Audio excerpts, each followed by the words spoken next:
Ang huni. Iyon ang unang bumati kay Elara sa Baryo Maligaw. Hindi ang mainit na hangin na dumampi sa kanyang pisngi pagbaba ng bus o ang amoy ng lupa at nabubulok na dahon, kundi ang isang tunog. Isang matining ngunit malungkot na huni na tila nang gagaling sa kung saang kalaliman ng malawak na tubuhan na nakapalibot sa buong lugar. Saglit lang iyon at agad ding nawala. Sinapawan ng ugong ng tricycle na kanyang sinakyan, pero naiwan iyon sa kanyang isipan. Isang kakaibang nota sa katahimikan ng probinsya. Habang tinatahak nila ang bakubakong daan papasok sa baryo, hindi maiwasan ni Elara na pagkumparahin ang tanawin sa buhay na iniwan niya sa Maynila. Doon, ang ingay ng busina at sirena ang musika ng bawat araw. Dito, tanging kaluskos ng mga dahon at ang paminsan-minsang huni ng mga kuliglig ang maririnig. Ngunit ang katahimikang ito ay hindi nakakapanatag. May bigat, may kasamang pakiramdam na may nagmamasid. Bawat bahay na kanilang madaanan ay tila may sariling mga mata. Ang mga bintanang gawa sa kapis ay nakasara, ngunit ramdam niya ang mga aninong sumisilip mula sa mga siwang. Ang iilang taong nasa labas, isang matandang babaeng nagwawalis, mga lalaking nag-iinuman sa ilalim ng puno ng mangga, ay sabay-sabay na humihinto sa kanilang ginagawa para sundan siya ng tingin.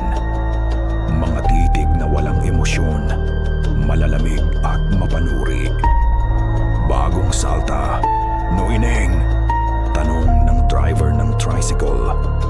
Isang lalaking payat na may mapaglarong ngiti. Tumangulang si Elara. Lola ko po si Aling Nena. Umuwi ako para alagaan siya. Ang ngiti ng driver ay bahagyang nawala. Si Nanay Nena. Matagal na rin siyang may karamdaman.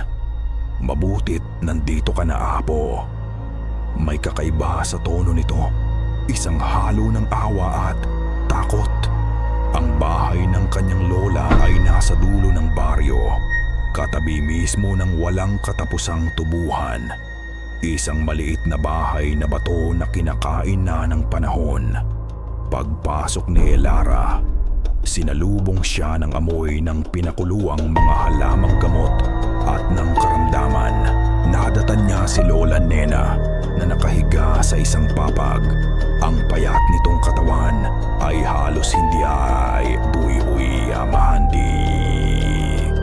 Ay gumagalaw sa ilalim ng makapal na kumot. Ang dating masiglang mga mata nito ay malabo na, nakatitig sa kawalan. Lola, mahinang tawag ni Elara habang hinahaplos ang tuyot na kamay ng matanda. Dahan-dahang lumingon ang ulo ni Lola Nena. Saglit itong naguluhan bago namuo ang pagkilala sa mga mata nito. Apo, Elara, ako nga po Lola, nandito na ako. Ngunit sa halip na kagalakan, takot ang gumuhit sa mukha ng matanda. Humigpit ang hawak nito sa kamay ni Elara. Ang mga buto ay mararamdaman sa ilalim ng balat. Dumating ka, pero dapat kang umalis bago ka nila singilin. Sino po, Lola? Ang mga doktor? Tanong ni Elara. Ang isip niyang sinanay sa siyensya ay agad na humanap ng lohikal na paliwanag. Baka may utang sa ospital. Baka may gamot na hindi nabayaran. Umiling si Lola Nena. Ang mga matay ng lalaki. Hindi mga doktor ang mga maniningil sa dilim. Palagi silang dumarating para kunin ang utang. Mahigpit nitong hinawakan ang isang maliit na telang itim na nakasabit sa kanyang leeg. Isang anting-anting. Buong hapon, sinubukan ni Elara na gawing komportable ang kanyang lola. Pinunasan niya ito, binigyan ng gamot para sa lagnat, at pinakain ng mainit na sabaw. Ngunit paulit-ulit lang ang ibinubulong ng matanda. Ang utang, ang kasunduan, huwag kang lalabas paggabi. Nang tuluyang bumagsak ang dilim, isang kakaibang bigat ang bumalot sa buong kabahayan. Ang tunog ng mga kuliglig sa labas ay tila naging isang malaking koro ng pagbabanta. Isinara ni Elara ang lahat ng bintana, ngunit pakiramdam niya'y may nakatingin pa rin mula sa labas, mula sa tubuhan. Habang nag-aayos siya ng kanyang manako ni Yataman, siyang kanyang mga gamit sa maliit na kwartong inihanda para sa kanya, narinig niya ulit ito. Ang huni, mas malapit na ngayon. Matining, malungkot, at sa pagkakataong ito, may kasama itong tunog, isang marahang kaluskos, na para bang may isang bagay na gumagapang sa pagitan ng mga tubo ng asukal. Pinilit niyang baliwalain. Guni-guni lang siguro, dala ng pagod sa biyahe at pag-aalala sa kanyang lola. Ngunit ang mga balahibo sa kanyang batok ay tumayo. Maya-maya pa, ang kaluskos ay lumakas. Hindi na ito tunog ng daga o ng kung anong hayop. Ito ay tunog ng isang bagay na malaki. Isang bagay na mabigat na dahan-dahang gumagalaw, palapit ng palapit sa bahay. Pinigil ni Elara ang kanyang hininga. Sumilip siya sa bintanang kahoy na may maliit na siwang. Ang tanging liwanag ay mula sa buwan na nagbibigay kulay pilak sa mga dahon ng tubo. Tahimik. Walang gumagalaw. Guni-guni mo lang yan, Elara, sabi niya sa sarili. Wala yan. Nang akma na siyang aalis sa bintana, isang anino ang dumaan sa kanyang paningin. Mabilis, napakabilis. Isang itim na guhit lang sa gilid ng tubuhan. Isang tao. Hindi. Masyadong matangkad, masyadong payat. Ang paraan ng paggalaw nito ay hindi natural. Hindi makatao. Kumislap siya. At sa pagdilat niya ay wala na ito. Nawala na ang anino. Napabuntong hininga siya, nanginginig. Ang puso niya ay dumadagundong sa kanyang dibdib. Kailangan niya ng hangin. Dahan-dahan niyang binuksan ng kaunti ang bintana para pumasok ang simoy ng gabi. Ang hangin ay malamig at tila hinuhugasan nito ang kaba sa kanyang dibdib. Pinikit niya ang kanyang mga mata at huminga ng malalim. Guni-guni lang, bulong niya sa sarili. Pagod ka lang, Elara. Masyado kang nag-iisip. Iakma na sana niya ang kamay para isara itong muli nang may maramdaman siyang kakaiba sa pasimano. Magaspang, matulis, tumingin siya sa ibaba. Sa ilalim ng liwanag ng buwan, kitang-kita niya ito. Ang kanyang hininga ay biglang natigil sa kanyang lalamunan. Hindi lang isa, kundi 3 malalalim na gatla sa matigas na kahoy. Sariwa ang mga ito. Kitang-kita ang maputlang laman ng kahoy sa loob ng mga hiwa. Tila ngayon lang ginawa. Hindi ito gawa ng pusa o ng kahit anong hayop sa bukid. Ang mga marka ay sinadya. Tila iniwan ng napakahaba at matutulis na kuko. Nanlamig ang buo niyang katawan. Ang aninong nakita niya, ang nilalang sa tubuhan. Nagpunta ito rito, sa mismong bintana niya. Sa isang iglap, isinara niya ang bintana ng buong lakas. Ang kalabog ay umalingaw-ngaw sa katahimikan ng gabi na sinundan ng mahinang kalansing ng trangka. Hingal na hingal siyang napasandal sa pader. Ang mga mata ay nakatitig sa bintana, nag-aabang, natatakot. Ang kanyang puso ay tila gustong kumawala sa kanyang dibdib. Ang kaninang pakiramdam na pinagmamasdan siya ay bumalik, 100 beses na mas matindi. At sa kabilang bahagi ng salamin, halos 1 bulong lang ang layo. Narinig niya ito muli. Ang huni. Kinabukasan, ginising si Elara ng kalimbang ng kampana ng kapilya. Hindi ito ang masayang tunog na tumatawag para sa misa. Iba ito, mabilis na tataranta at may kasamang lagim. Agad siyang napabangon. Ang alaala ng mga kalmot sa bintana at ang huni sa dilim ay sariwa pa sa kanyang isipan. Sa labas, ang baryo ay gising na. May mga taong nagmamadaling lumalabas sa kani-kanilang bahay. Ang mga mukha ay puno ng pag-aalala. Sinundan niya ang agos ng mga tao na huminto sa isang maliit na bahay di kalayuan sa kanila. Isang babae ang humahagulgol sa may pintuan. Ang kanyang iyak ay nakakapunit ng puso. Nakipagsiksikan si Elara. Ang kanyang pagiging nurse ay umiral. Anong nangyari? Tanong niya sa isang ale. Si Marites! Sagot ng ale. Nanginginig ang boses. Ang buntis. Hindi na humihinga. Nanikip ang dibdib ni Elara. Itinulak niya ang sarili papasok sa bahay. Ang amoy ng takot ay masangsang sa loob. Sa isang simpleng higaan, nakahandusay ang isang dalagang pamilyar ang mukha. Buntis nga ito. Malaki na ang tiyan. Ang kanyang mga mata ay dilat na dilat sa sindak.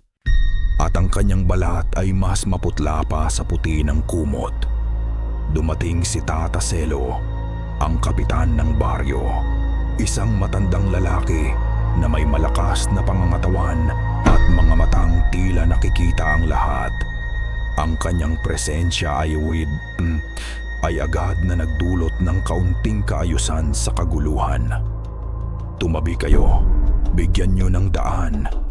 Mahinahon ngunit may awtoridad na utos niya.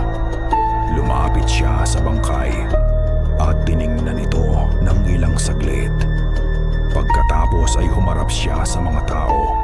Ang kanyang mukha ay nagpapakita ng kalungkutan. Dengue, deklara niya. Isang malubhang kaso ng dengue. Ang lagnat ay masyadong tumaas. Kawawang bata. Nagbulungan ang mga tao. Ang salitang dengue ay kumalat na parang apoy. Ngunit si Elara ay hindi kumbinsido. Lumapit siya.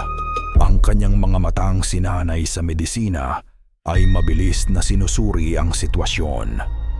Walang mga pantal na tipikal sa dengue. Ang kulay ng balat ay mali at ang itsura ng muka, hindi ito itsura ng namatay sa lagnat. Ito ay itsura ng purong sukdulang takot. Tata Selo, sabi niya ng may paggalang. Nurse po ako. Pwede ko po bang tingnan? Baka may magawa pa ako, mama. Wala na hidya. Putol ni Tata Selo. Ang kanyang boses ay banayad ngunit pinal. Huli na ang lahat. Ang mahalaga ngayon ay hindi na ito kumalat. Ilibing agad. May mali. Ramdam na ramdam ni Elara. Habang inaasikaso ng mga kalalakihan ang pagbuhat sa bangkay, nagkaroon siya ng pagkakataon. Mabilis niyang hinawi ang bestida ng babae sa may tiyan. At doon niya ito nakita. Hindi ito malaki. Halos tuldok lang. Isang maliit, pabilog na marka sa ibabaw mismo ng kanyang pusod. Hindi ito kagat ng lamok. Ito ay isang sugat na para bang tinusok ng isang napakatalim na bagay. Walang dugo, Ngunit ang balat sa paligid nito ay bahagyang nangingitim. Napaatras si Elara. Ang kanyang paghingay naghahabol. Walang sino man ang nakapansin. Lahat ay nakikinig sa mga salita ni Tata Selo na ngayon ay nagbibigay ng mga tagubilin kung paano maiiwasan ang dengue. Habang nakatayo roon si Elara, gulong-gulo ang isip. Naramdaman niya ulit iyon. Ang pakiramdam na may nakatitig sa kanya. Inilibot niya ang kanyang paningin at nahuli niya ito. Sa kabilang kalsada, nakasandal sa isang puno ng akasya ay isang lalaki. Payat ito ngunit matipuno, nakasuot ng simpleng kamiseta at pantalon na may mga mantsa ng lupa mula sa tubuhan. Hindi niya ito namukhaan, ngunit ang mga mata nito, nakatitig ito ng diretso sa kanya. Walang emosyon, malalim at madilim. Nang magtama ang kanilang mga paningin, hindi ito agad umiwas. Sa halip, bahagya itong tumango. Isang galaw na napakaliit na halos hindi niya napansin. Isang tango na hindi pagbati, kundi tila isang babala. O baka isang pagkilala sa kung ano ang kanyang natuklasan. Pagkatapos ay mabilis itong tumalikod at naglakad palayo. Ang kanyang anyo ay nilamon ng anino ng mga puno.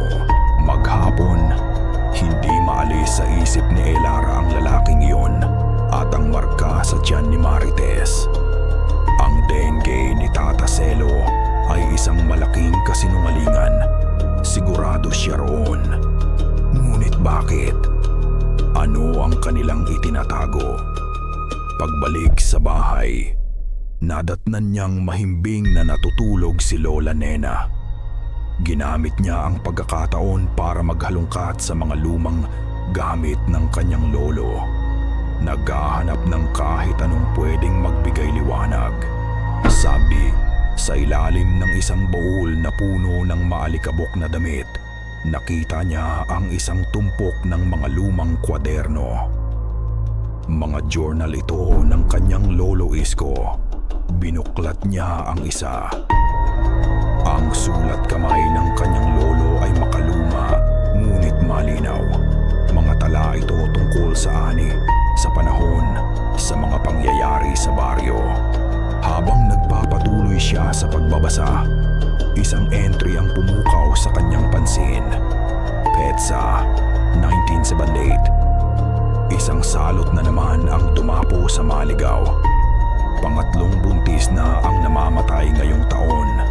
Sinasabi ng kapitan na ito'y dahil sa masamang hangin. Ngunit nakita ko ang mga marka.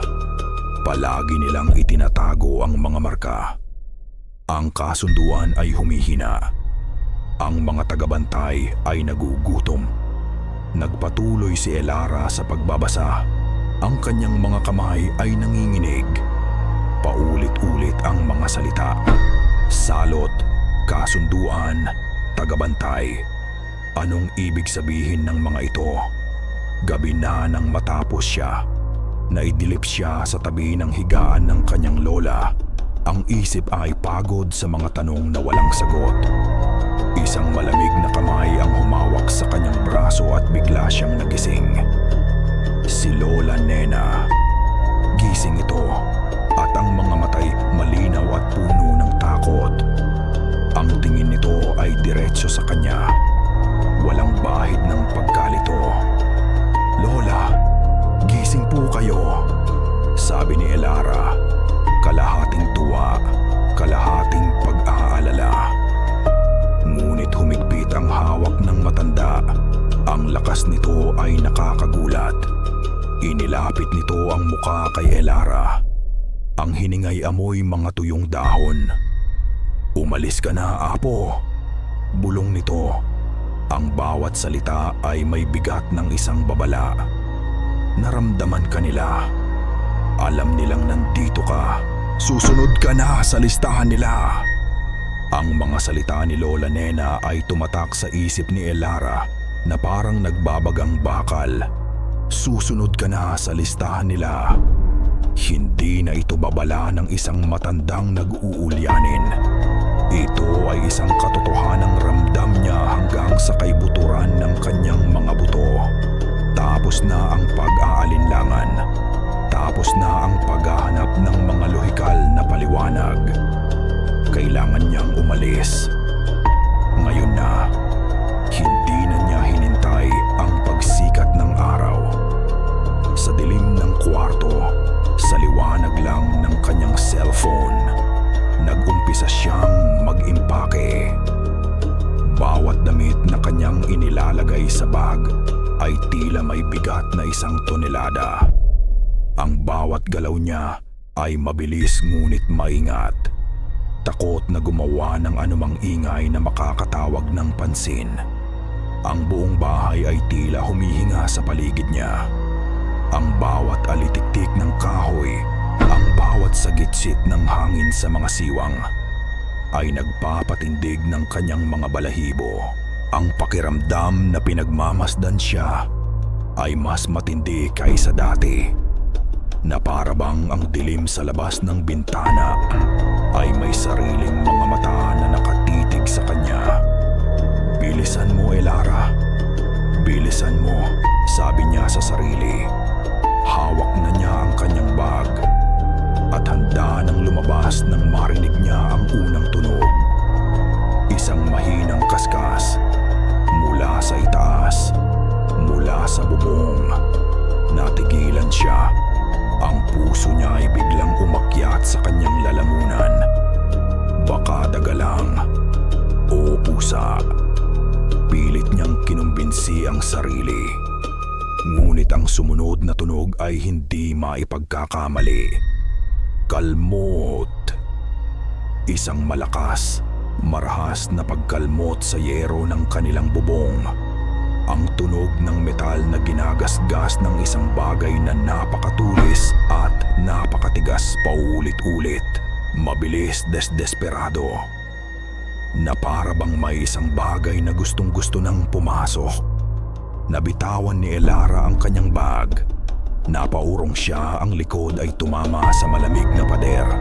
Ang kanyang paghinga ay mababaw at nanginginig. Ang tunog ay gumagapang ngayon sa buong bubong, paikot-ikot, na para bang hinahanap nito ang pinakamahinang parte. Pagkatapos ay huminto ito, mismong sa tapat ng kanyang bintana. Katahimikan. Isang nakabibinging katahimikan na mas nakakatakot pa kaysa sa ingay. Pinilit niyang pakalmahin ang sarili. Dahan-dahan, halos hindi humihinga, lumapit siya sa bintana. Hindi niya ito binuksan. Sumilip lang siya sa maliit na siwang sa pagitan ng mga tabla ng kahoy. Ang nakita niya ay halos magpatigil sa pagtibok ng kanyang puso. Sa ilalim ng maputlang liwanag ng buwan, isang anino ang nakadapo sa kanilang bubong. Isang aninong baluktot at hindi makatao. Payat na payat ang katawan nito. Ang mga braso at binti ay napakahahaba at tila mga sanga ng patay na puno. May nakakabit sa likod nito na isang pares ng pakpak, hindi gawa sa balahibo, kundi akuhibibo, kundi sa madulas at maitim na balat, katulad ng sa isang paniki. Ang ulo nito ay dahan-dahang umikot at sa liwanag ng buwan, nakita ni Elara ang dalawang nagliliyab na mata na kulay pula. At pagkatapos, mula sa nakaawang nitong bibig, isang bagay ang lumabas. Isang bagay na mahaba at manipis at itim. Dila nito. Humaba ito ng humaba. Parang isang latigo, gumagapang sa yero. Palapit. Palapit sa siwang ng bintana kung saan siya nakasilip. Hindi siya makasigaw. Walang boses na lumalabas sa kanyang lalamunan. Ang tanging nagawa niya ay mapaatras. Ang katawan ay naninigas sa purong sindak. Ang dila ay dumampi sa bintana at narinig niya ang isang malagkit na tunog. Sinusubukan nitong hanapin ang siwang. Sinusubukan nitong pumasok. Sumunod ang marahas na pagkalampag. Ang buong bintana ay yumanig. Ang nilalang ay sinusubukang sirain ang harang sa pagitan nila. Ang matutulis na kuko nito ay lumilikha ng mas malalalim na gatla sa kahoy. Gusto nitong pumasok. Gusto siya nitong kunin. Nang biglang, isang anino ang lumitaw mula sa kadiliman ng tubuhan. Isang aninong mas malaki, mas mabilis. Wala nang babala. Ito'y tumalon. Isang talon na imposible para sa isang ordinaryong tao. At bumagsak sa bubong. Isang malakas na kalabog ang yumanig sa buong bahay. Ang nakita lang ni Elara ay isang magulong paggalaw ng dalawang itim na anino.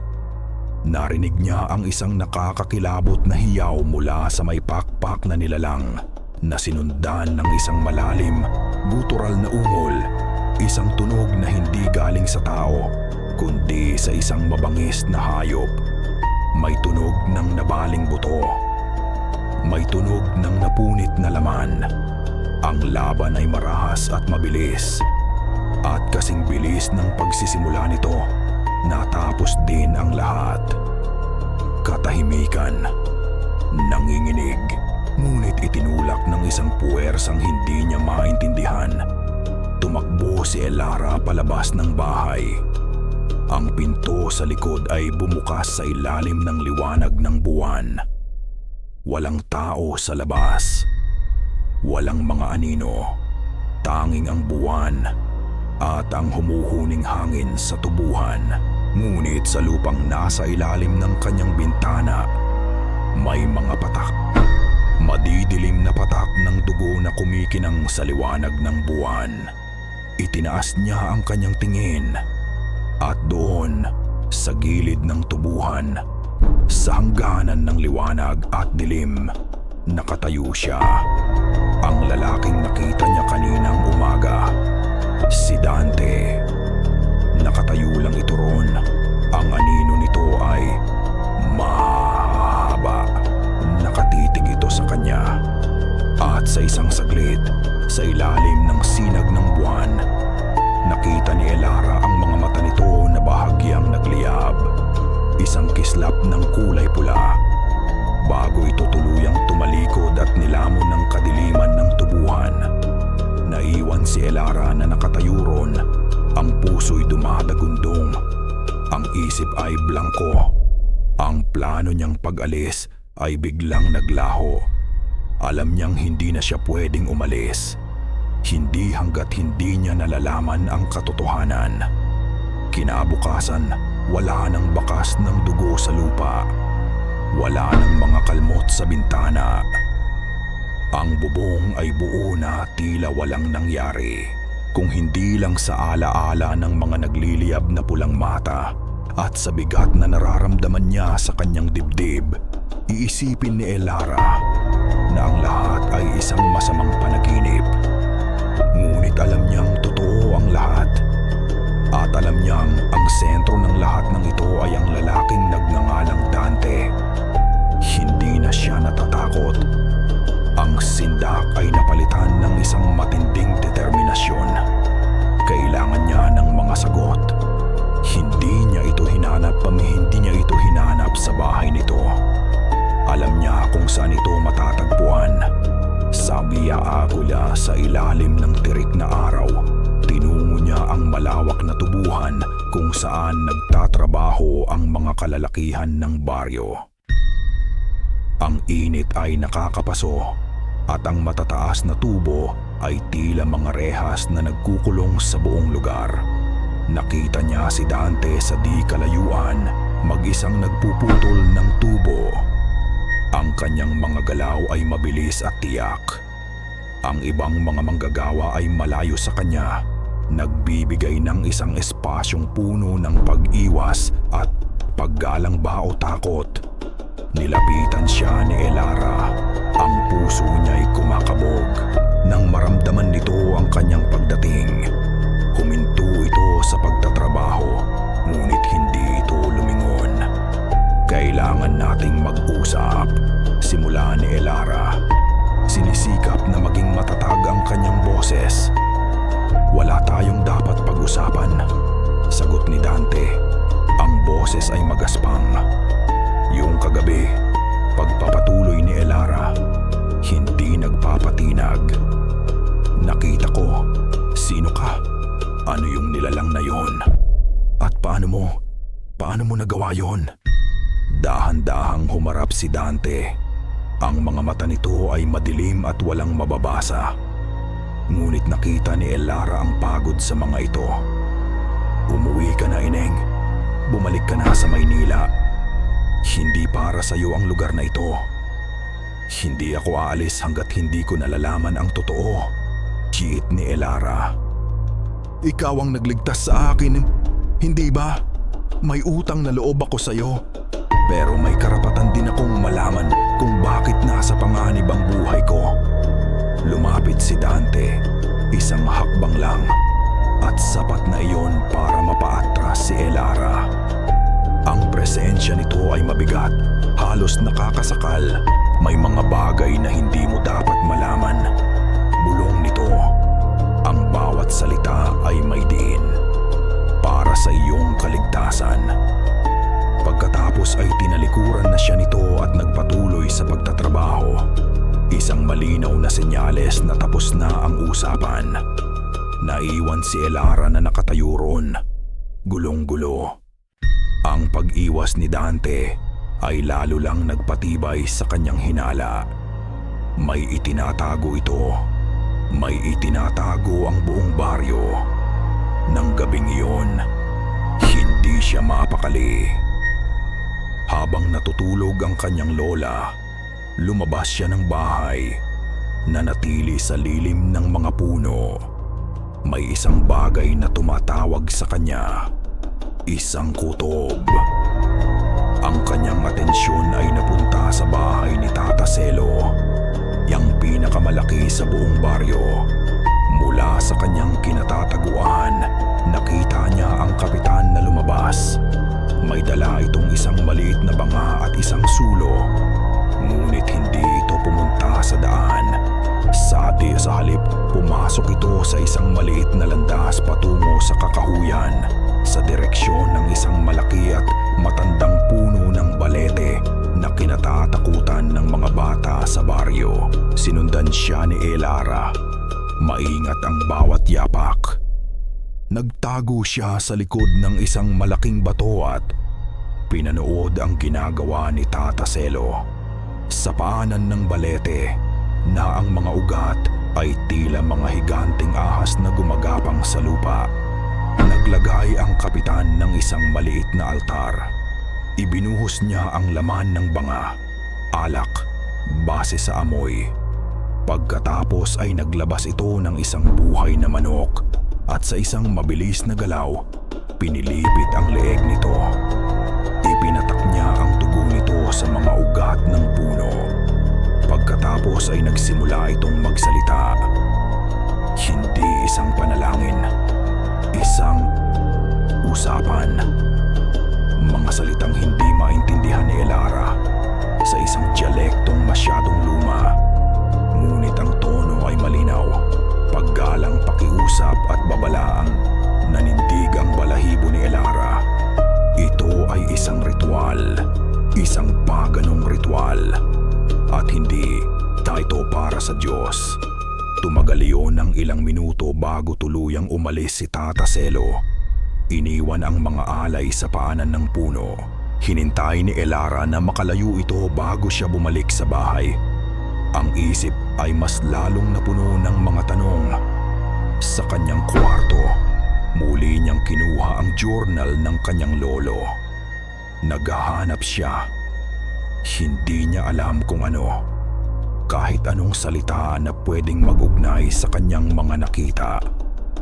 At doon, sa isang pahinang halos mapunit na sa kalumaan, nakita niya ito. Isang entry na may isang bahaging pinunit.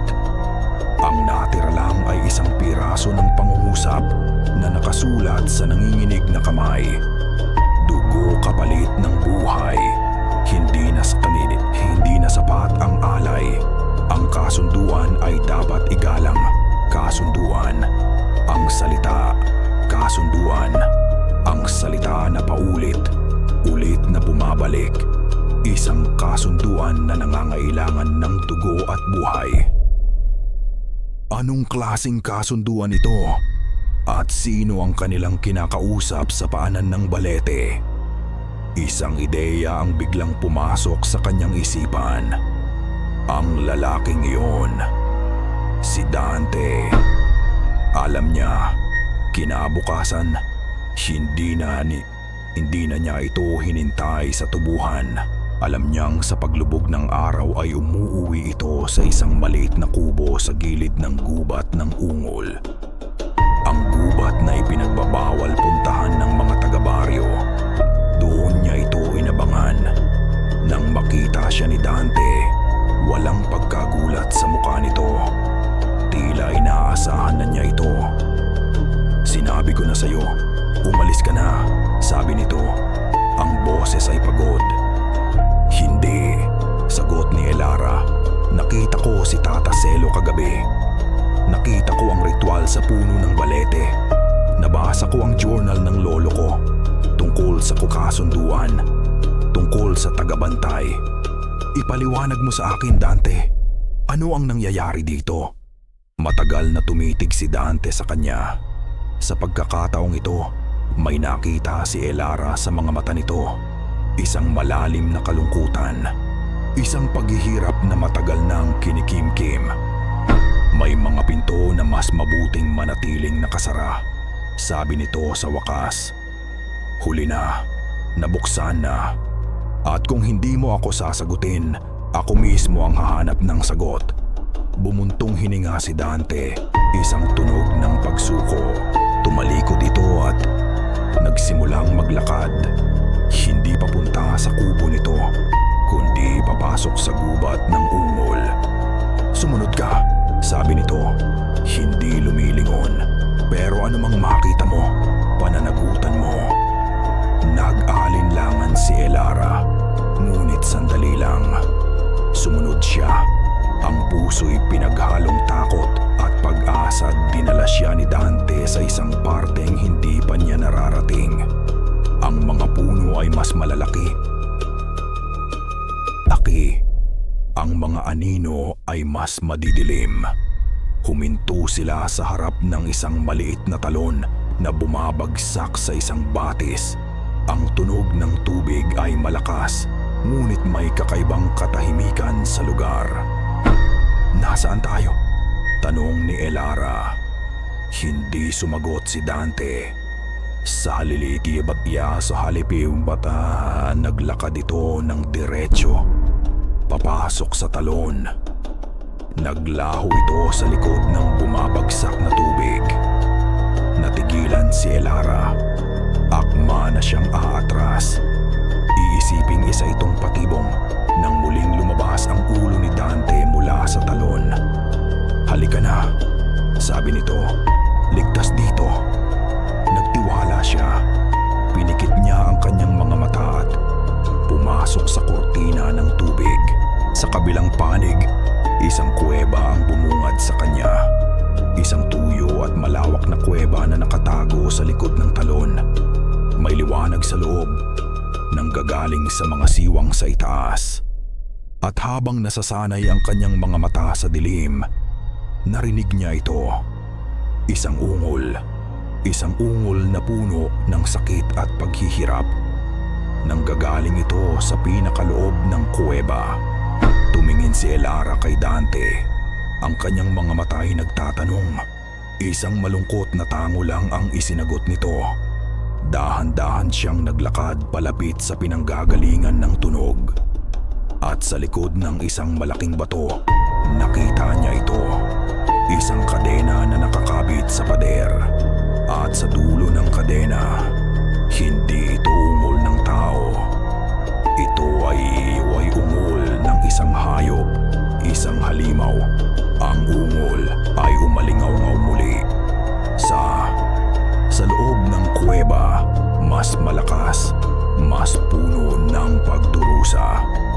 Nagmula ito sa likod ng isang malaking bato sa pinakadulong bahagi ng kuweba. Nanginginig ang mga binti ni Elara, ngunit naglakad siya palapit. Ang bawat hakbang ay tila isang paglaban sa sarili niyang instingto na tumakbo at magtago. Hinawakan ni Dante ang kanyang braso. Isang pagpigil, ngunit umiling lang si Elara. Kailangan niyang makita. Pag-ikot niya sa bato, nakita niya ang pinagmumulan ng tunog.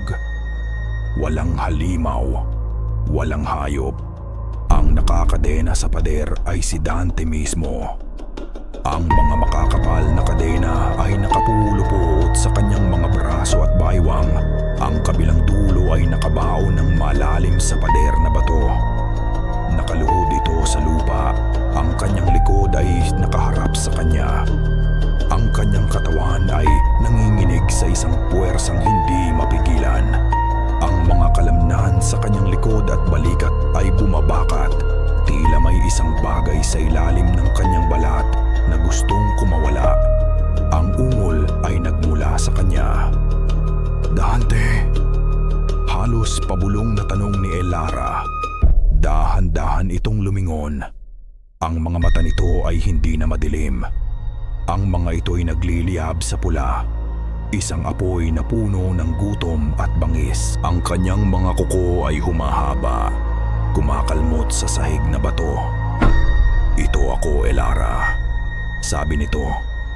Ang boses ay nahihirapan. Pinaghalong boses ni Dante at ng isang halimaw. "Ito ang sumpa, ang uhaw. Dito ako nagpupunta kapag hindi ko na kaya, para hindi ako makapanakit." Ngayon ay naiintindihan na ni Elara. Ang mga kadena ay hindi para sa ibang nilalang. Para ito sa kanya. Para ikulong ang kung anumang nasa loob niya. Ang takot sa puso ni Elara ay biglang napitihadimat. Nabahiran ng ibang emosyon. Awa. Napaatras siya hindi dahil sa takot kay Dante, kundi dahil sa bigat ng kanyang natuklasan. Ito ang lalaking nagligtas sa kanya 2 beses. Isang lalaking araw-araw na nilalabanan ang isang halimaw sa loob ng kanyang sarili. Biglang pumikit si Dante ng mariin. Huminga ito ng malalim at nang muli itong tumilat, ang pulang apoy sa mga mata nito ay bahagyang humupa.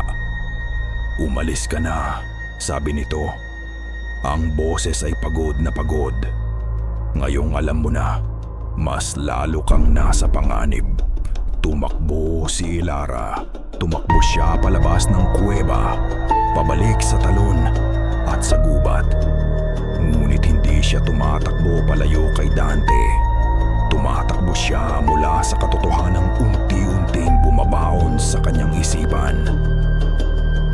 Na ang mundo ay hindi pala simple, hindi itim at puti.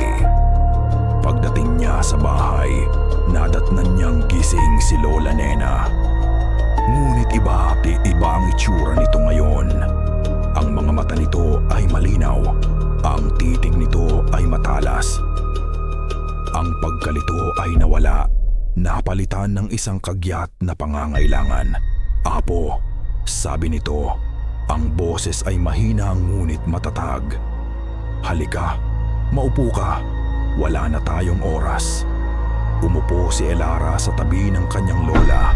Ang puso'y naguguluhan pa rin sa kanyang mga nakita. "Alam kong marami kang tanong," sabi ng matanda. "Alam kong nakita mo na ang anino ng aming kasalanan. Makinig kang mabuti, Elara." At doon, sa maliit na silid na amoy gamot at katandaan, ikinuwento ni Lola Nena ang lahat. Matagal na panahon na ang nakalipas. Simula niya, ang Baryo Maligaw ay isang lupa ng kamatayan. Ang ani ay laging palpak. Ang mga sakit ay laganap. Ang mga mababangis na nilalang mula sa gubat ay laging kumukuha ng mga bata sa gabi.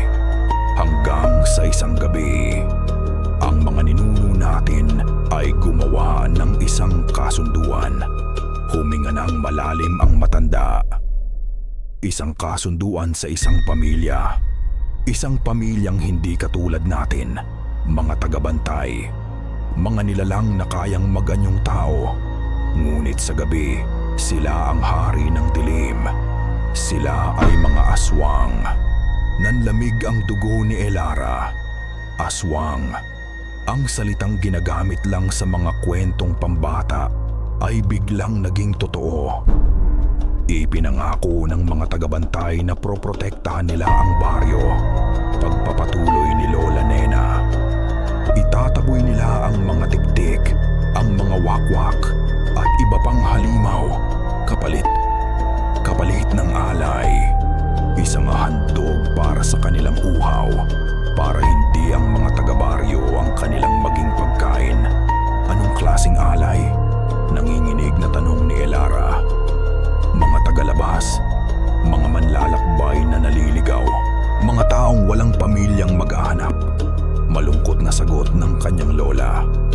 Dugo kapalit ng kasaganaan. Isang kasalanan na pinasan ng buong baryo para mabuhay. At ang nilalang na umatake sa akin, isa siyang tagabantay na nag-aklas, sabi ni Lola Nena.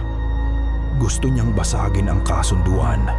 Naniniwala siyang pinahihina nito ang kanilang lahi, kaya't ginugulo niya ang baryo. Umaatake siya para piliting lumabas at lumaban ang kasalukuyang tagabantay.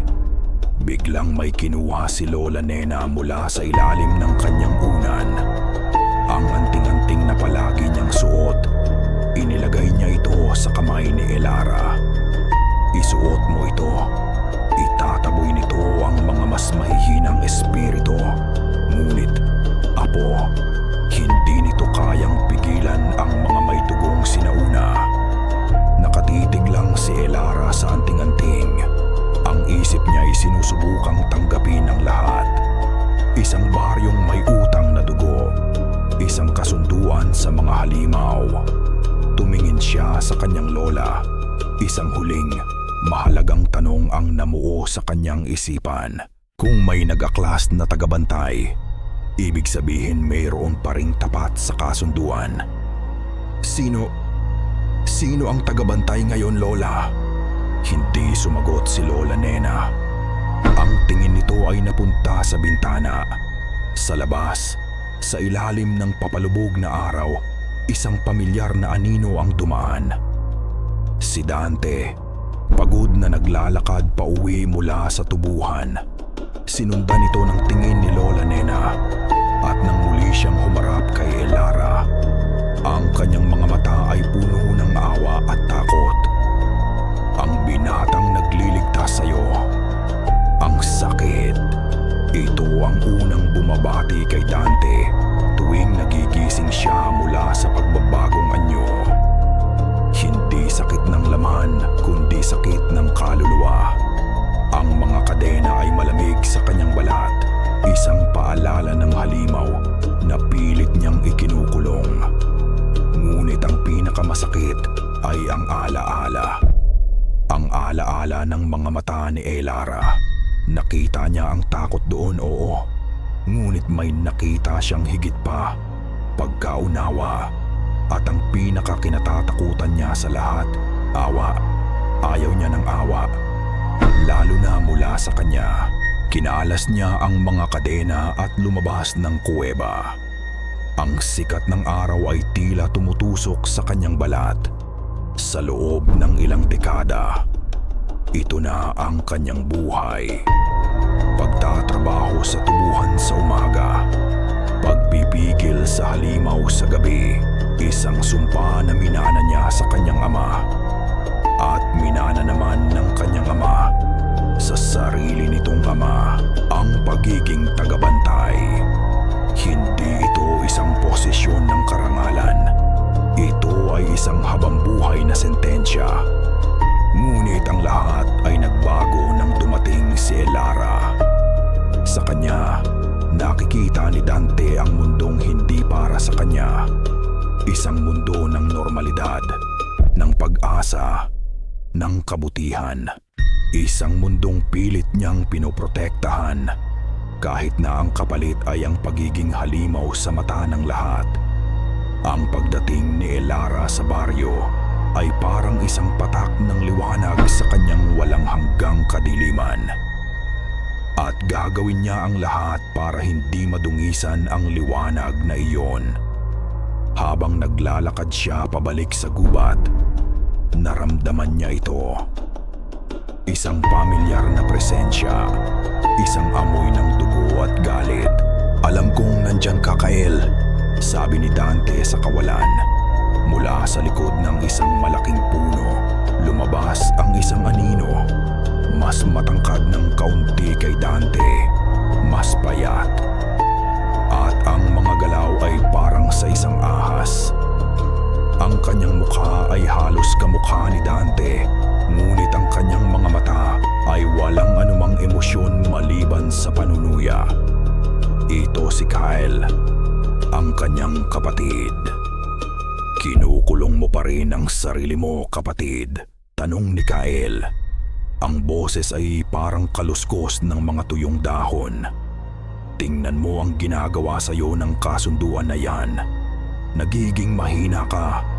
Nakikipaglaro ka sa mga tao." "Pinapanatili ko ang kapayapaan," mariing sagot ni Dante. Isang bagay na hindi mo na yata naiintindihan. Tumawa si Kyle, isang tawang walang kagalakan. "Kapayapaan? Tinatawag mong kapayapaan ang pagiging alipin ng mga mortal na yan? Ang ating lahi ay mga maninila, mga hari ng gabing, hindi mga asong bantay." Lumapit si Kael. Ang kanyang mga mata ay nag-aapoy na. Ibinibigay nila sa atin ang mga tira-tira, mga manlalakbay, mga palaboy. Hindi na sapat. Ang ating tugo ay nananabik sa tunay na laban, sa tunay na pangangaso. "Hindi mo naiintindihan," sabi ni Dante. "Ang kasunduan na ito ang nagliligtas sa atin mula sa ating sarili. Kung wala ito, malulunod tayo sa sarili nating uhaw hanggang sa wala nang matira." "Kasungalingan," sigaw ni Kael. "Ang pagpipigil na yan ang tunay na sumpa, kaya ako nandito, para palayain ka." Ang tingin ni Kael ay napunta sa direksyon ng baryo. Nakita ko ang babae, ang nurse. May kakaiba sa kanya. Naamoy ko ang interes mo sa kanya, Dante. Matamis ang kanyang tugo, hindi ba? Isang galit na hindi pa nararamdaman ni Dante sa loob ng mahabang panahon ang biglang umakyat sa kanyang lalamunan. "Huwag mo siyang idadamay dito." Ngumisi si Kyle, isang nanggising nagpapakita ng matutulis na ngipin. "Oh, pero nadamay na siya ang susi. Sa oras na tikman mo ang dugo niya, sa oras na maalala mo kung ano ka talaga, babalik ka sa akin. Tayo ang mamumuno sa gabi, tulad ng nararapat." Sa isang iglap, sumugod si Dante. Ang kanyang galaw ay hindi na tao. Ito ay isang atake ng isang maninila. Ngunit si Kael ay handa. Sinalubong niya ang atake, at ang dalawang kapatid ay nagsagupaan sa gitna ng gubat. Ang kanilang laban ay isang sayaw ng apoy at dugo. Ang kanilang mga suntok ay kayang magpatumba ng puno. Ang kanilang mga sigaw ay pinaghalong sigaw ng pau at halimaw. Si Dante ay lumalaban ng may disiplina at lakas. Si Kael naman ay lumalaban ng may bangis at katusuhan. Nakatanggap si Dante ng malalim na kalmot sa braso. Ngunit nagawa niyang itulak si Kael at patamaan ito ng isang malakas na sipa sa dibdib na nagpatalsik dito sa isang puno. Bumangon si Kael, umuubo ng dugo, ngunit may ngiti pa rin sa kanyang labi. "Nakikita mo na, ito ating tunay na anyo. Umalis ka na, Kael. Sabi ni Dante humihingal bago kita mapatay. Hindi pa ngayon, sabi ni Kael habang dahan-dahang umaatras papasok sa dilim ng gubat. Babalik ako at sa susunod, ibibigay ko sa iyo ang isang pagpipilian na hindi mo matatanggihan. Bago siya tuluyang maglaho, humarap siyang muli. Ang kanyang mga matay nagniningning. Kung hindi mo siya ibibigay sa akin, ibibigay siya ng buong baryo. Ang mga salita ni Lola Nena ay parang sirang plaka na paulit-ulit na tumutugtog sa isip ni Elara. Ang binatang nagliligtas sa iyo, si Dante. Isang tagabantay, isang aswang. Ang lahat ng takot na naramdaman niya sa mga nagdaang araw ay biglang nagkaroon ng pangalan. Ngunit kasabay ng takot, may isang emosyong pilit na sumisingit, pasasalamat. At higit pa roon, isang kakaibang pag-aalala para sa nilalang na pumapatay para iligtas siya. Alam niyang kailangan niyang harapin si Dante. Hindi na bilang isang estranghero o isang misteryo, kundi bilang ang nilalang na itinalaga upang maging bantay ng baryo. At ngayon ay bantay niya. Kinagabihan, pinuntahan niya ang kubo nito sa gilid ng gubat. Nadatnan niya itong nakaupo sa labas, naglilinis ng isang malalim na sugat sa braso gamit ang isang piraso ng basahan. Ang sugat na natamo nito mula sa pakikipaglaban kay Kael. Nang makita siya ni Dante, agad nitong sinubukang itago ang sugat, ngunit huli na. Hayaan mo akong gamutin yan, sabi ni Elara. Ang boses nurse niya ang nanaig. Hindi na kailangan. Mabilis lang itong maghilom, sagot ni Dante, hindi tumitingin sa kanya. Hindi ako aalis, mariing sabi ni Elara. Umupo siya sa tabi nito. Inilabas ang maliit na first aid kit na palagi niyang dala. Alam ko na, Dante. Sinabi na sa akin ni Lola ang lahat tungkol sa kasunduan, sa mga tagabantay, sa kung ano ka. Natigilan si Dante. Ang mga balikat nito'y bahagyang nanigas. Sa wakas, tumingin ito sa kanya at sa mga mata nito, nakita ni Elara ang bigat ng 100 taong pasanin. Kung gayon, alam mo na dapat kang lumayo sa akin, mahinang sabi nito. Ang lapit na ito ang nagligtas sa buhay ko, sagot ni Elara, habang marahan niyang kinukuha ang braso nito. Nagulat siya sa init ng balat nito, isang init na hindi normal sa tao. Dahan-dahan niyang nilinis ang sugat. Sino si Kael? Ang pagbanggit sa pangalan ay nagdulot ng kislap ng galit sa mga mata ni Dante. Kapatid ko. Ang isang salitang iyon ay sumagot sa napakaraming tanong. Ang laban ay hindi lang laban ng mabuti at masama. Ito ay laban ng magkapatid. Gusto niyang sirain ang lahat, sabi ni Dante. Ang boses ay puno ng pait. At gagamitin niya ang lahat ng tao para makuha ang gusto niya. Tumingin ito ng diretso sa mga mata ni Elara. Lalo na ikaw. Sa sandaling iyon, isang malakas na kaluskos mula sa itaas ang pumunit sa kanilang pag-uusap. Mula sa dilim ng kalangitan, isang bagay ang bumulusok pababa. Si Kael. Ngunit iba na ang itsura nito ngayon. Hindi na ito anino lamang. Ang kanyang katawan ay kalahating tao, kalahating halimaw. Ang mga pakpak na parang sa paniki ay nakabuka. At ang kanyang mga mata ay dalawang nag-aapoy na baga. Ang mahaba at itim na dila ay nakalawit, tumutulo ang laway. Nag-uusap ang dalawang kalapati. Sigaw ni Kael. Ang boses ay garalgal at hindi makatao. Oras na para tapusin ang larong ito, kapatid. Sumugod ito, hindi kay Dante, kundi kay Elara. Ang lahat ay nangyari ng napakabilis. Itinulak ni Dante si Elara palayo, kasabay ng pagharang sa atake ni Kael. Ngunit si Kael ay mas mabilis, mas mabangis. Inihagis nito si Dante na parang isang basahan. Bumagsak ito sa pader ng kubo. Nakatayo ngayon si Kael sa harap ni Elara. Ang mabahong hininga nito ay dumadampi sa kanyang mukha.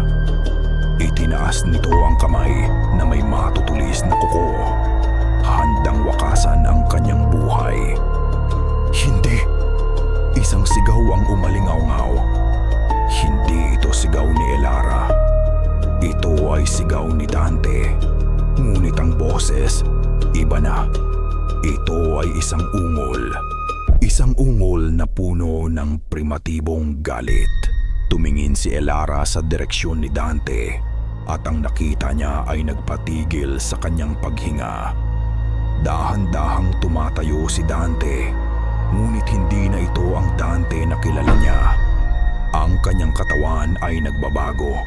Ang kanyang mga buto ay tuto, papamay, abubo ay tumutunog at lumilipat sa ilalim ng kanyang balat. Ang kanyang balat ay nag-iinat.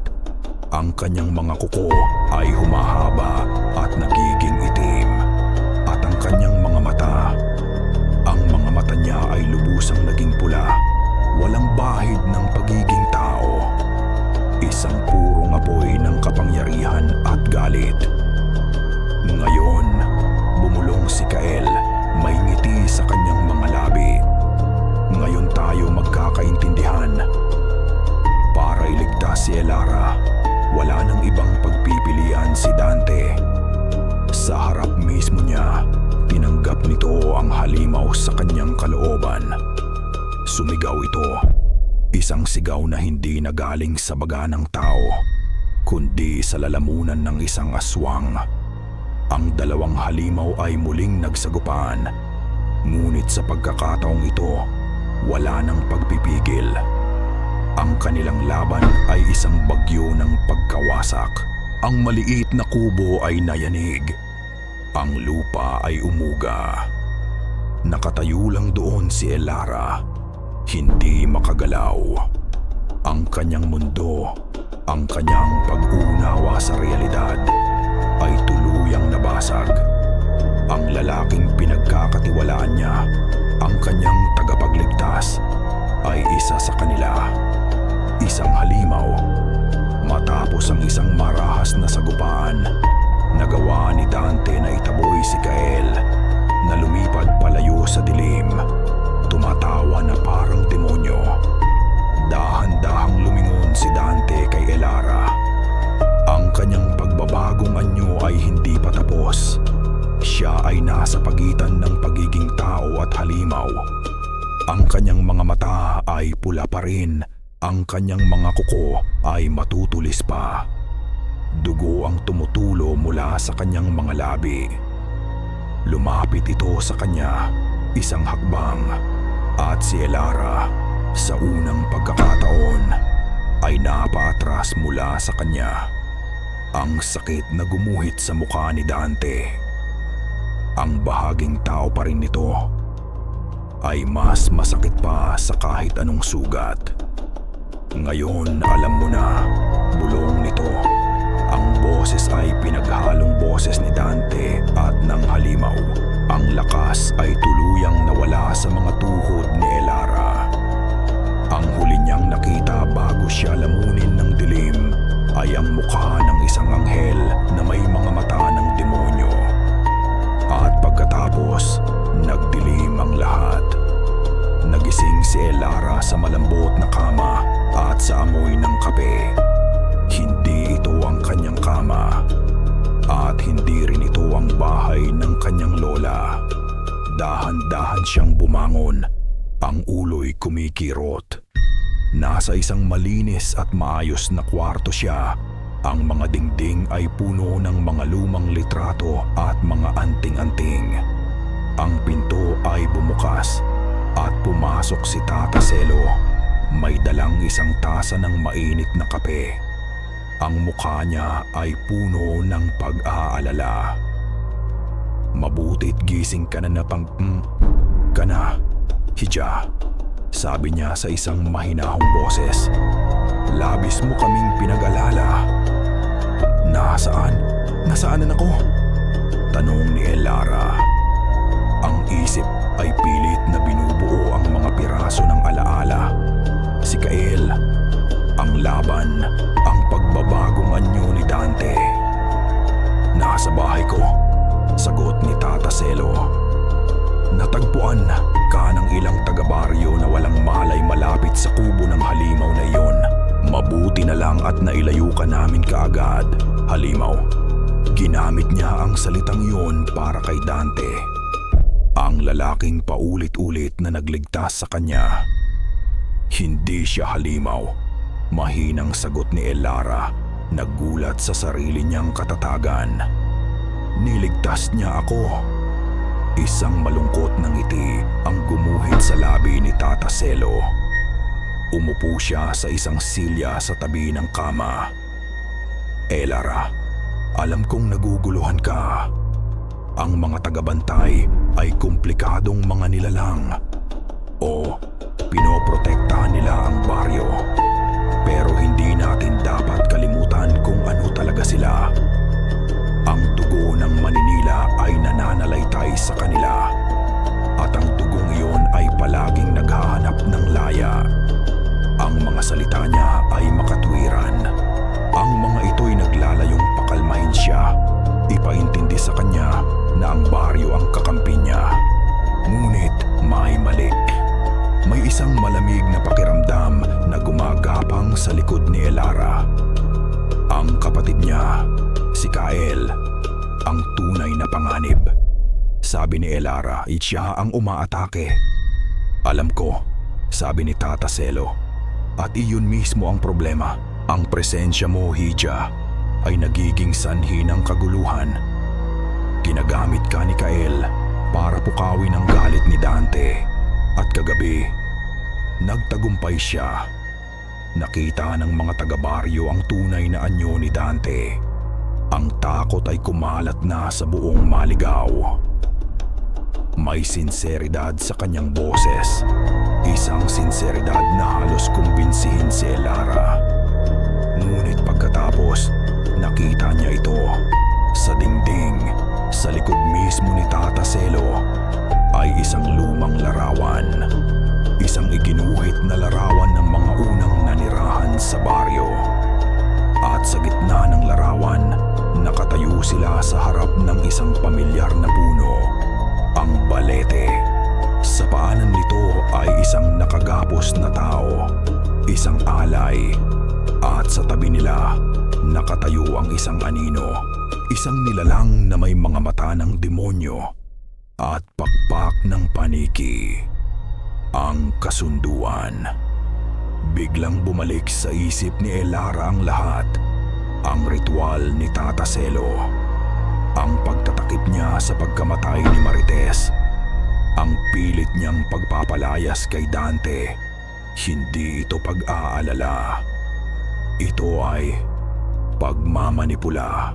Sa kabila ng takot, may isang damdamin na nanatili sa puso ni Elara para kay Dante. Hindi ito pag-ibig. Hindi pa. Ngunit ito ay isang malalim na pag-unawa. Isang koneksyon sa isang nilalang na isinakripisyo ang sariling kaluluwa para sa iba. At sa sandaling iyon, alam niyang kailangan niyang makita si Dante. Kailangan niyang malaman kung ligtas ito. "Kailangan ko nang umuwi sa lola ko," sabi ni Elara, pilit nang humingiti.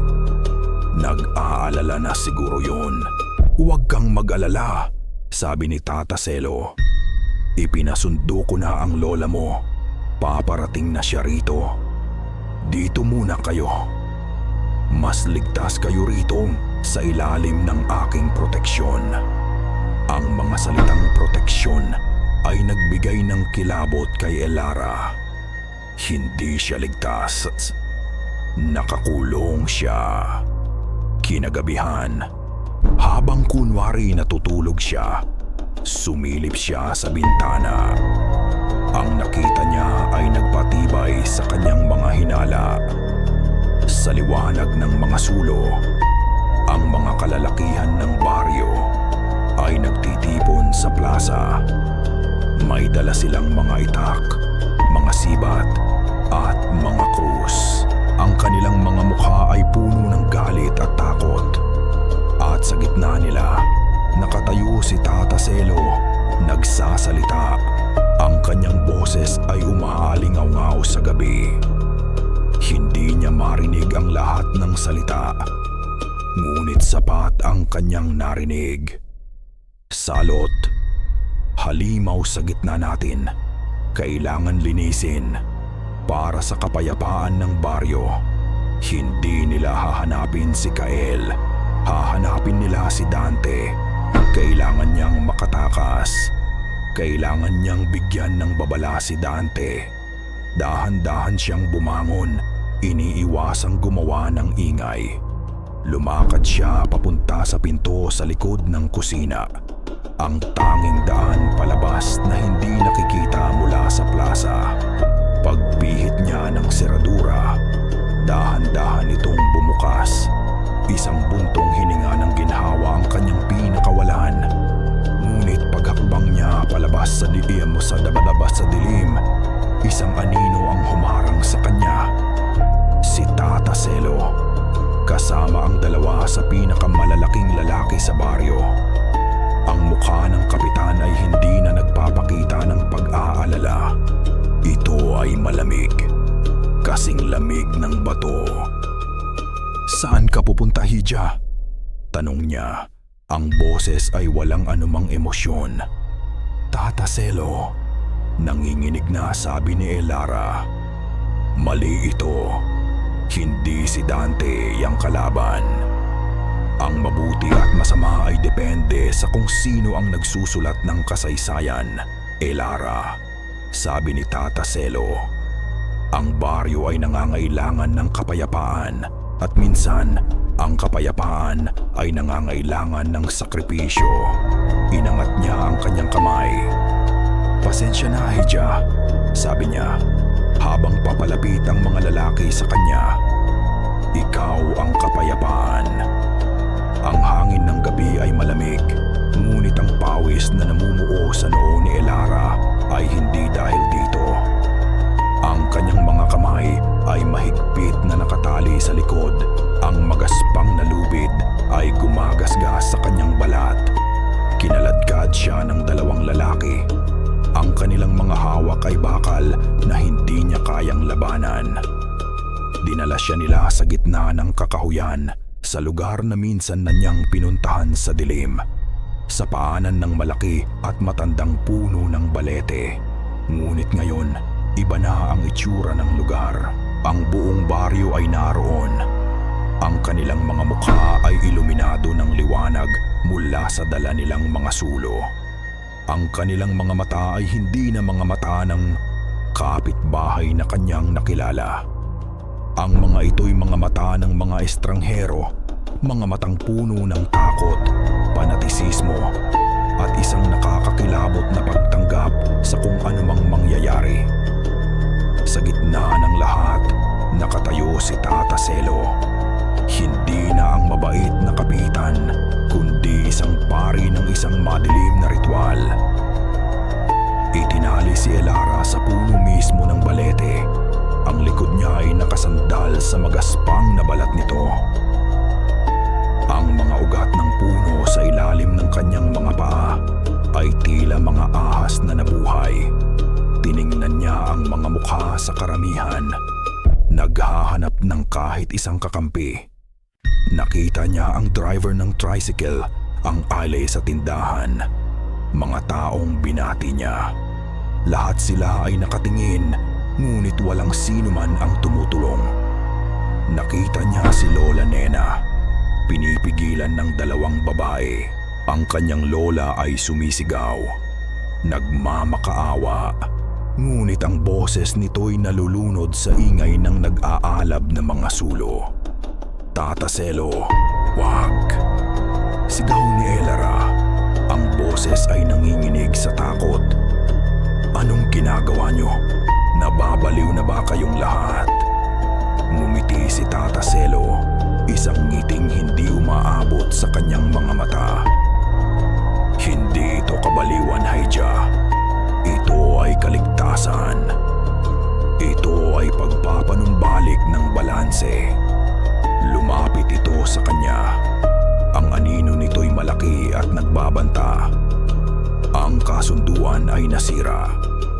Si Kael ay isang salot na hindi mapigilan.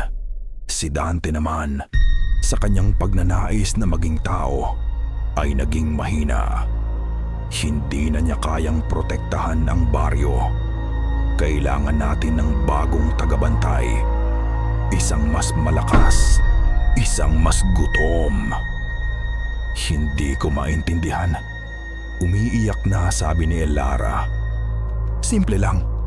Pagpapatuloy ni Tata Selo, tila isang guro na nagpapaliwanag ng isang simpleng leksyon. Pareho kanilang gusto.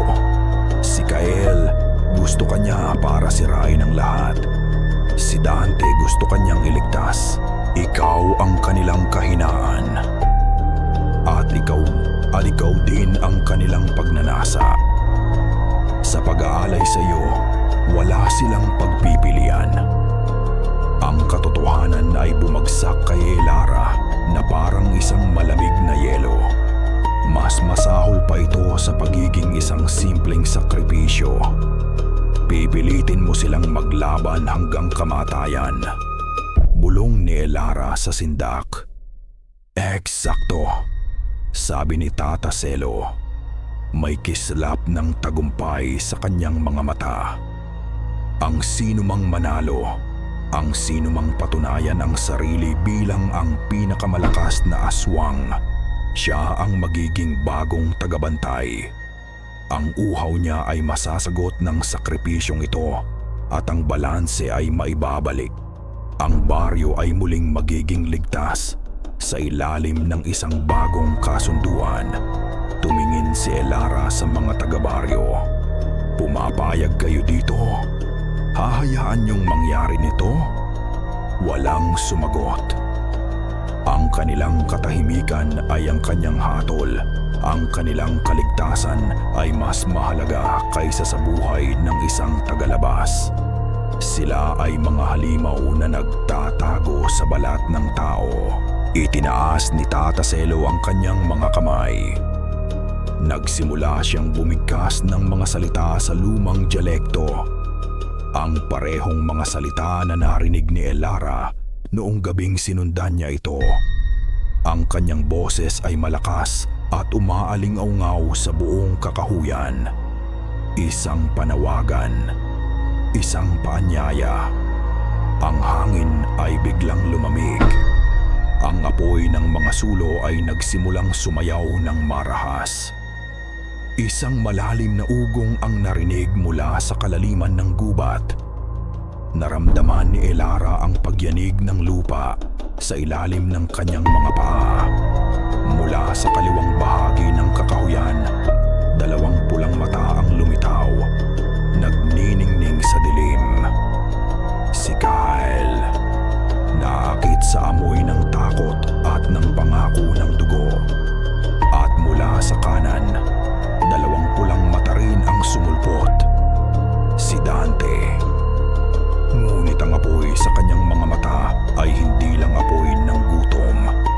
Ito ay apoy ng galit. Galit hindi kay Elara, kundi sa mga taong isinakripisyo ang kanilang sariling kaluluwa para sa huwad na kapayapaan. Ang entablado ay nakahanda na. Ang alay ay nakatali.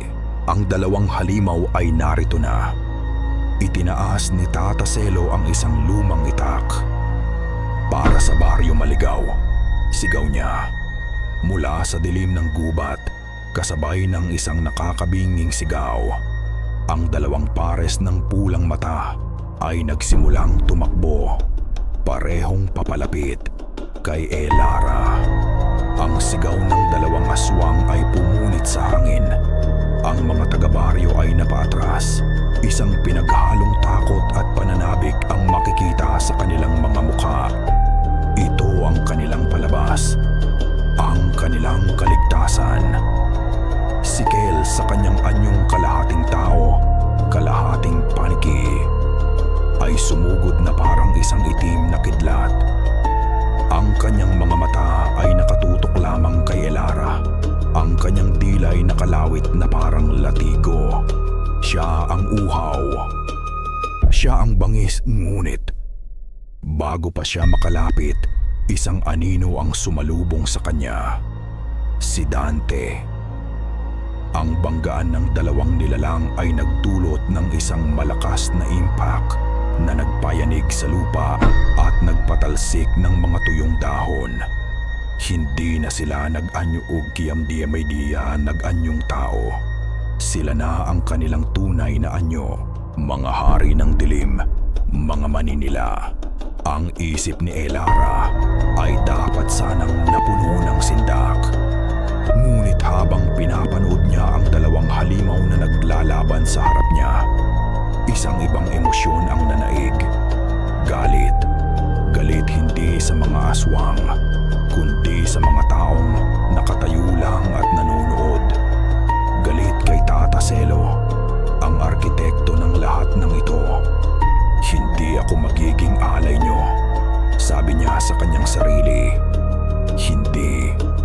Ako magiging isang tupa na naghihintay katayin. Ang takot ay naging panggatong. Sinimulan niyang igalaw ang kanyang mga kamay. Pilit na niluluwagan ang lubid.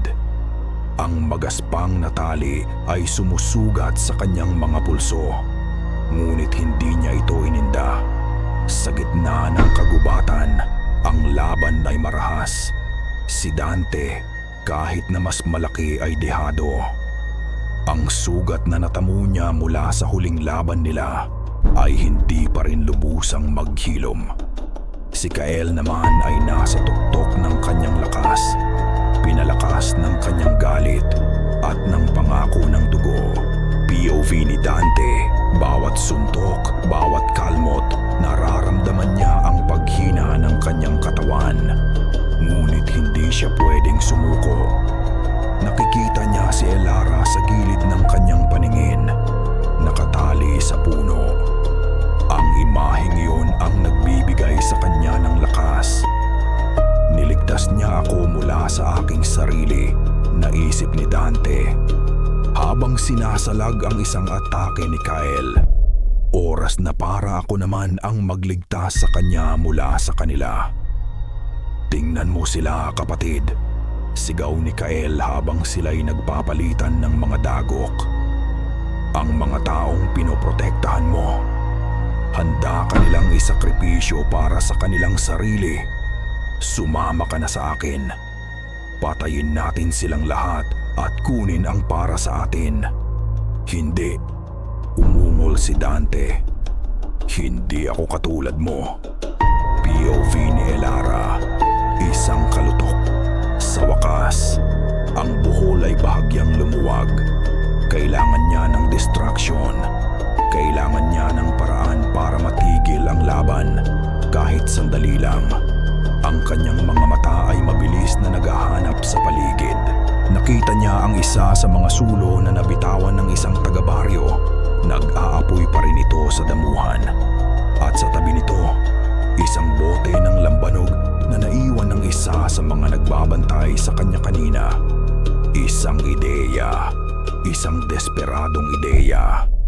Gamit ang natitirang lakas, tuluyan na niyang kinalas ang kanyang mga kamay mula sa lubid. Libre na siya. Ngunit sa halip na tumakbo, sungkulabay damabo. Sinunggaban niya ang bote ng alak. Hoy! Sigaw ng isang lalaki nang makita siyang nakawala. Ngunit huli na. Binuksan ni Elara ang bote. Itinapon niya ang malakas na alak sa lupa sa pagitan ng dalawang naglalabang aswang. Pagkatapos, walang pag-aalinlangan, inihagis niya ang nag-aapoy na sulo. Whoosh! Isang pader ng asul na apoy ang biglang sumiklab, tumataas hanggang sa mga sanga ng puno. Ang init ay nakakapaso. Ang dalawang aswang ay napaatras, nagulat sa biglaang pagsabog. Ang laban ay huminto. Ang lahat ng mata ay napunta sa kanya. Nakatayo si Elara sa kabilang panig ng apoy. Ang kanyang dibdib ay humihingal. Ang kanyang mga mata ay nag-aalab sa galit. Tapos na ang palabas. Sigaw niya. Ang boses ay basag ngunit puno ng kapangyarihan na hindi niya alam na taglay niya. Tumingin siya kay Tata Selo. Hindi niyo na kami makokontrol. Hindi na kami ang inyong mga tauko-tauhan. Tumingin siya sa mga taga-baryo. Mga duwag, nagtatago kayo sa likod ng isang kasunduan na binayaran ng dugo ng mga inosente. Mas masahol pa kayo sa mga halimaw na kinatatakutan nyo. Ang mga salita niya ay tumama na parang mga sampal.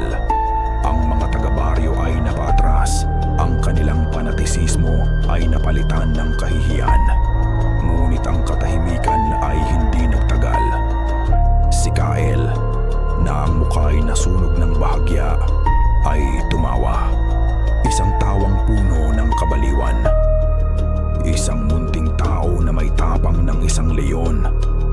Gusto ko yan. Ngunit ang kanyang tingin ay hindi na kay Elara. Ito'y napunta ipamta kay Tata Selo.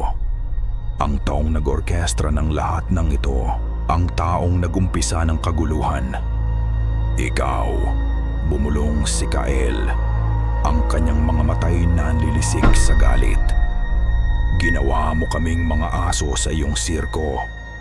Bago pa man makakilos ang sinuman, sa isang bilis na hindi kayang sundan ng mata, nilagpasan ni Kael ang nag-aapoy na pader. Hindi si Elara ang kanyang pakay. Hindi rin si Dante. Ang kanyang pakay ay si Tata Selo. Walang nagawa si Tata Selo. Ang kanyang pagiging pinuno, ang kanyang autoridad, lahat ng iyon ay naglaho sa harap ng purong bangis bago pa man niya maitaas ang kanyang itak. Nasa harap na niya si Kael, isang kamay na may matutulis na kuko ang dumaklot sa kanyang lalamunan. Inaangat siya mula sa lupa na parang isang basahan. Ang mga paa ni Tata Selo ay pumipigla sa hangin. Ang kanyang mga mata ay nanlalaki sa takot at hindi makapaniwala. Gusto mo ng sakripisyo? Bumulong si Kael. Ang kanyang hininga ay amoy asupre. Heto ang sayo. Isang mabilis at marahas na galaw. Isang tunog ng nabaling buto at pagkatapos, katahimikan. Binitawan ni Kael ang walang buhay na katawan ni Tata Selo. Bumagsak ito sa lupa na may kasamang malakas na kalabog. Ang kapitan, ang pinuno, patay na. Ang mga taga-baryo ay parang nagising mula sa isang masamang panaginip. Ang kanilang pinuno ay wala na. Ang kasunduan ay abo na. Ang proteksyon nila ay nawala. At ang halimaw na kanilang pinakawalan ay nasa gitna nila. Isang kolektibong sigaw ng sindak ang umaling-aungaw sa buong kakahuyan. Ang panatisismo ay napalitan ng purong primatibong takot. Nagkagulo sila. Nagumpisang magtakbuhan sa iba't ibang patibang direksyon, walang pakialam sa isa't isa. Ang tanging nasa isip ay ang mailigtas ang sarili. Oo, tumakbo kayo mga munting daga. Sigaw ni Kael habang tinatanaw ang kaguluhan. Ito na ang bagong panahon. Ang panahon ng pangangaso. Binalingan niya ang pinakamalapit na taga-baryo, isang lalaking natisod at nadapa. Akma na niya itong sasakmalin ng isang malakas na puwersa ang tumama sa kanyang tagiliran. Alam ni Elara na hindi magtatagal si Dante. Kailangan niyang gumawa ng paraan. Ngunit biglang sa gitna ng kanilang laban, nakakita ng pagkakataon si Kyle. Iwinasiwas nito ang kanyang mga kuko, hindi patungo kay Dante, kundi sa direksyon ni Elara. Alam ni Dante na hindi niya ito masasalo. Huli na. Ngunit sa halip na umiwas, ginawa ni Dante ang isang bagay na hindi inaasahan. Gumalaw siya, hindi palayo, kundi papunta sa panganib. Ginamit niya ang kanyang sariling katawan bilang panangga. Naramdaman ni Elara ang mainit na hangin sa kanyang mukha, kasabay ng tunog ng napunit na laman. 5 malalalim na hiwa ang gumuhit sa likod ni Dante, sapat na para halos mapaluhod ito. "Dante!" sigaw ni Elara. Napangisi si Kyle. Ito na ang pagkakataon niya. Itinaas niya ang kanyang kamay para sa huling pamatay na dagok. Ngunit si Dante, kahit nahihirap na hirap, ay ngumiti. Isang malungkot, duguan ng ngiti. "Tama ka, Kyle," sabi nito, umuubo ng dugo. "Hindi pa tayo tapos." Sa huling lakas na natitira, sinunggaban ni Dante ang kanyang kapatid. Hindi isang atake, kundi isang mahigpit na yakap. Ginamit niya ang bigat ng kanyang katawan para itulak silang dalawa, palayo sa mga tao, palayo kay Elara. "Saan mo tayo dadalhin?" Naguguluhang sigaw ni Kyle, pilit na kumakawala. "Uuwi," sagot ni Dante. Ang kanilang destinasyon, ang kuweba sa likod ng talon. Ang lugar kung saan niya ay kinukulong ang sarili. Ang lugar na alam niyang hindi matibay. "Hindi!" sigaw ni Kyle nang maintindihan ang plano ni Dante. "Hindi mo gagawin to." Pero huli na. Gamit ang puwersa ng kanilang pagbagsak, itinulak ni Dante ang isang malaki at bitak na haligi ng bato sa loob ng kuweba, ang pinakasusi sa delikadong balanse ng buong lugar. Nagkaroon ng isang nakakabinging kalutok. Isang alon ng alikabok ang lumabas mula sa bibig ng kuweba. Naramdaman ni Elara ang pagyanig ng lupa sa ilalim ng kanyang mga paa. Ang buong bundok ay tila umuungol. "Dante!" Didaning hadya, sigaw ni Elara. Tumatakbo palapit sa talon, ngunit wala na siyang magawa. Sa huling pagkakataon, nakita niya ang mukha ni Dante sa likod ng kurtina ng tubig. Duguan ito, sugatan, ngunit may kapayapaan sa kanyang mga mata. Isang kapayapaan na hindi niya nakita kailanman. Ang mga mata nito ay naghahanap sa kanya. At sa gitna ng ugong ng mga bumabagsak na bato, nabasa ni Elara ang huling sinabi ng kanyang mga labi. Isang salita, "Mabuhay ka." Pagkatapos, isang malakas na dagundong ang yumanig sa buong gubat. Ang talon ay nawala, napalitan ng isang agos ng bato at lupa. Ang kuweba, kasama ang 2 magkapatid na aswang sa loob, ay gumuho. Ang libingan ng mga tagabantay ay selyado na. Ang ugong ay dahan-dahang napalitan ng katahimikan. Isang katahimikang mas mabigat kaysa sa kahit anong sigaw. Nagsisimula ng sumikat ang araw. Ang mga unang sinag nito ay tumagos sa mga dahon ng puno, nagbibigay liwanag sa tanawin ng pagkawasak. Si Elara ay nakatayo sa harap ng gumuho na bundok. Ang kanyang mukha ay basang-basa ng luha. Natapos Matapos na ang gabi ng mga halimaw, nakaligtas siya. Ngunit sa anong halaga? Ang katahimikan ay binasag ng isang mahinang pag-ubo. Lumingon si Elara. Ang iilang natirang taga-baryo ay dahan-dahang lumalabas mula sa kanilang mga pinagtataguan. Ang kanilang mga mukha ay blanko, isang halo ng takot, pagkalito, at isang malalim na kahihiyan. Wala na ang kanilang pinuno, wala na ang kanilang kasunduan, at wala na rin ang kanilang tagabantay. Naiwan sila sa isang mundong hindi na nila kilala, mag-isa sa dilim na minsan nilang sinubukang kontrolin. Tumingin si Elara sa gumuho na bundok, at pagkatapos ay sa mga taga-baryo.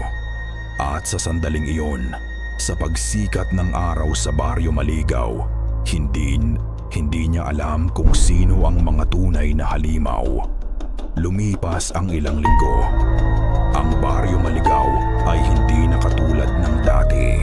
Ang katahimikan na dating may bigat ng isang lihim ay napalitan ng isang bagong uri ng katahimikan. Isang katahimikang hungkag, puno ng hiya at kawalan ng kasiguraduhan. Ang mga ngiti ay pilit.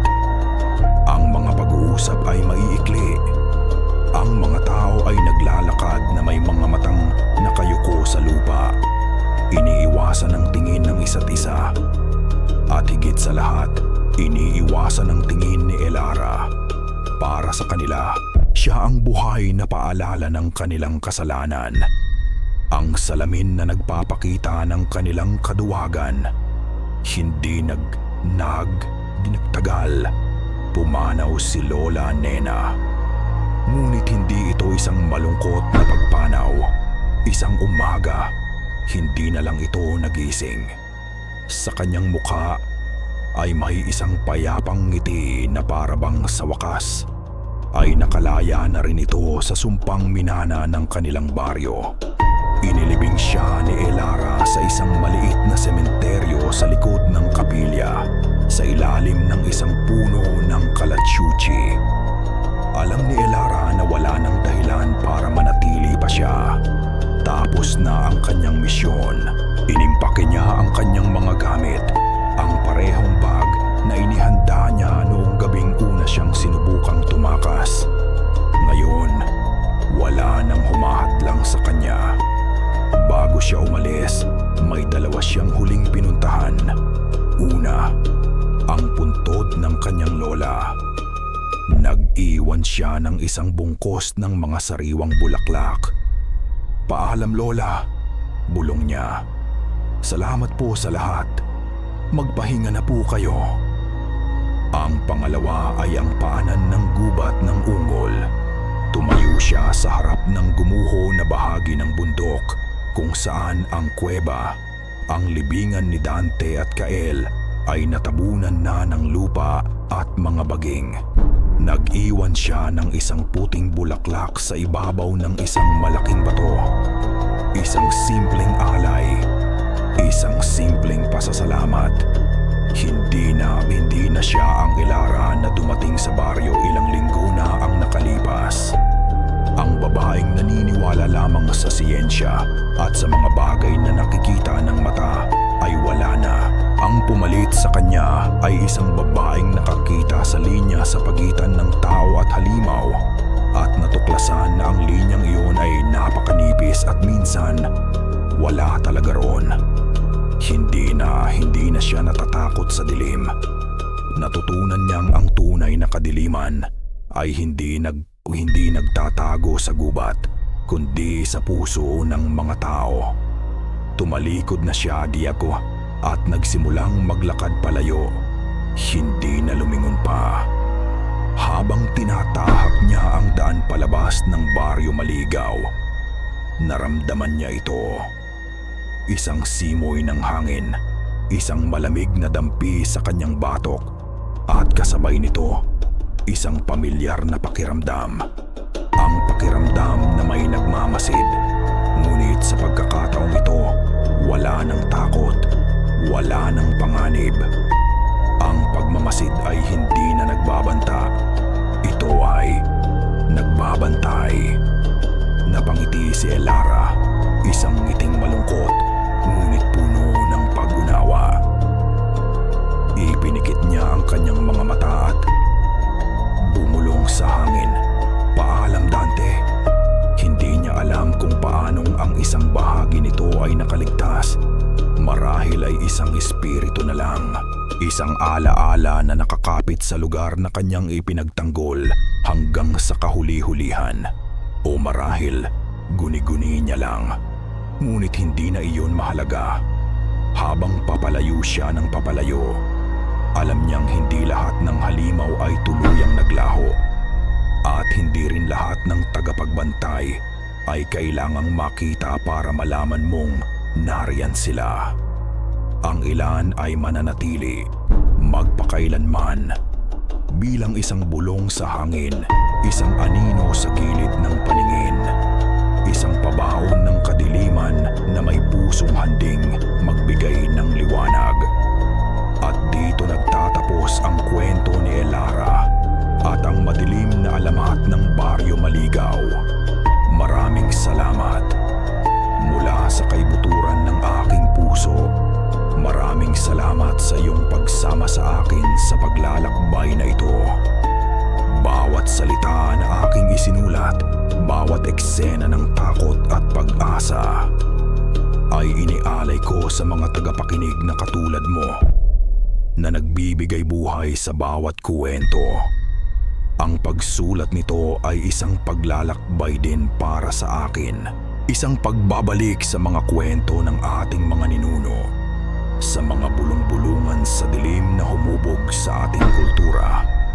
Sa bawat kabanata, naramdaman ko ang bigat ng sumpa ni Dante, ang tapang ni Elara, at ang desperasyon ng isang baryong nalunod sa sarili nitong takot. Isang paalala na ang mga halimaw ay hindi palaging may matutulis na pangil o pakpak. Minsan, sila ay nasa ating paligid. Tigigid, nagtatago sa ilalim ng maskara ng kabutihan. Ngunit higit sa lahat, ito ay isang kwento tungkol sa pag-ibig sa gitna ng kadiliman.